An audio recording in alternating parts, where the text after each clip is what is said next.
Hello fellows, this is video for Sir Deepak Kumar as he requested for English caption for our video.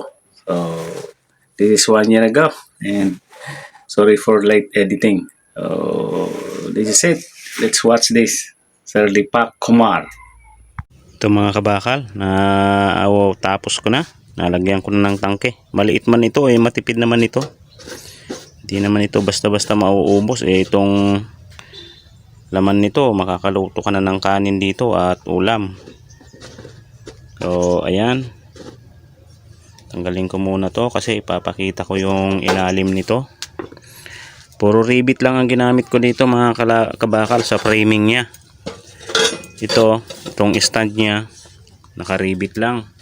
Tapos itong frame na pinagkabitan ko ng chamber, naka-rivet din. Tapos nilagyan ko ng support dito, kabilaan, yun. Yan, diyan ko pinaupo yung chamber dito sa frame niya.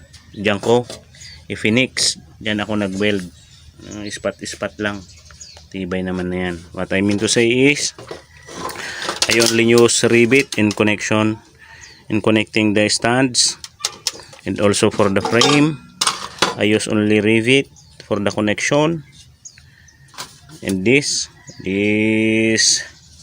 support here I also use rivet, and at the chamber I spot the chamber on the frame here. The one I rivet here, I spot the frame here, so it will be fixed and not, so it will be fixed and it's much stronger. So this is it. So ito na mga kabakal, yan pwede mo siyang buhatin kahit dito lang gaan naman ito. So flame test na natin ito. Let's flame test the performance of this. Siya nga pala mga kabakal, ito may manual oil level overflow regulator ito para safe siya. Yan. Ang kagandahan lang kasi nito, kaysa ipadaan natin dito sa supply ng hangin, pag laging naaabot itong lowest level ng holes ito, baka mag-iba yung performance. Kaya mas maganda pagka naka below nitong unang level ng mga butas para hindi niya maabot. Tsaka ang dito, pagka lagi itong aabot ng oil, mas mabilis itong magliliit dahil palagi itong mapapasukan ng oil, titigas. Ayun ang linisan, pero okay naman yun. Kaya lang magbabago ang performance nito kapag naabot itong mga butas dito. Hindi kagaya ng pagka nandun sa gilid, hindi niya maaabot ito kasi mas mababa yung overflow doon.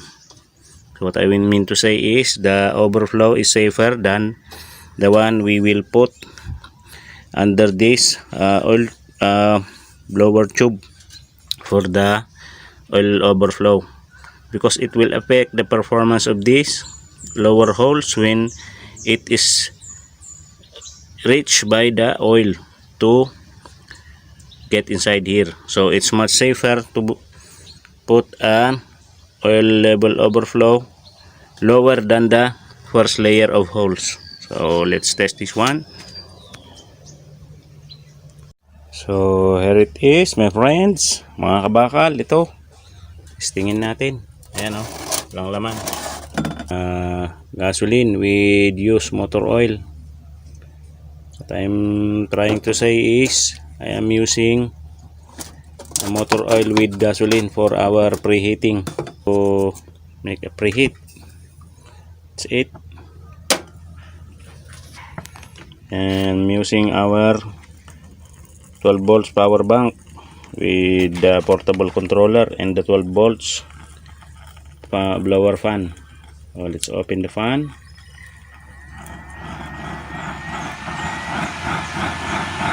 That's it.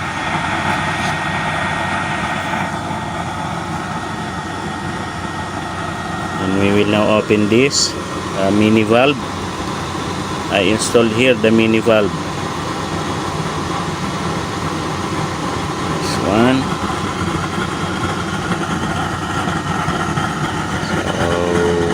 That's the performance. Ito siya mga kabakal. Adobo ako. Ako magsasalang ngayon sa ating mini chamber, short chamber, 4 inch diameter, 6 cm height, no welding nozzle, 24 holes. Ayan siya, oh. Ito yung ating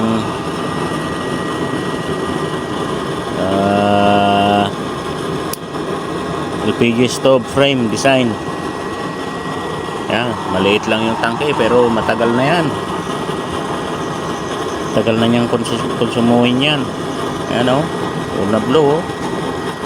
Walang patusok na pataas para hindi madaling mabutas yung ating kaserola.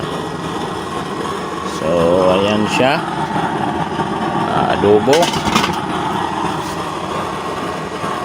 Okay, ano, patak-patak lang siya, oh.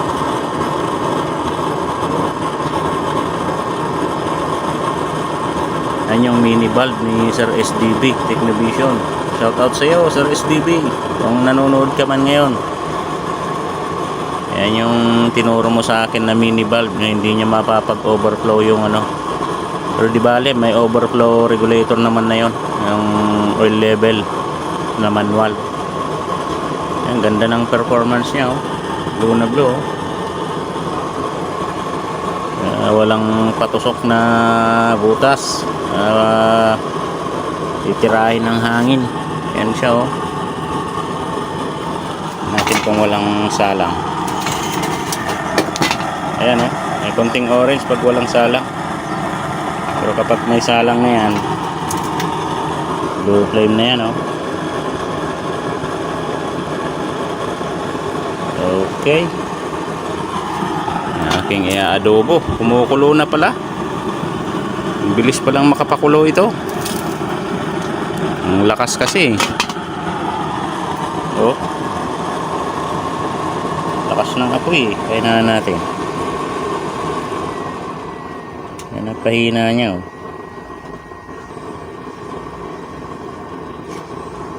Ayan lang. Ganyan lang. Gali natin. Kunti lang naman ang orange, oh. Pagka nakapahina. Ayan siya, oh. Pagka may salang. Ito pala mga kabakal, oh. Elbow lang yan pero walang usok yan, oh. Walang usok na nalabas yan. Gamitan ko lang ng elbow. Ayan, oh. Ang usok yan, eh. What I mean to say is I only use elbow for the capture of the drop of the oil. There is no smoke coming from it. So that's how simple I make this supply tube for the oil.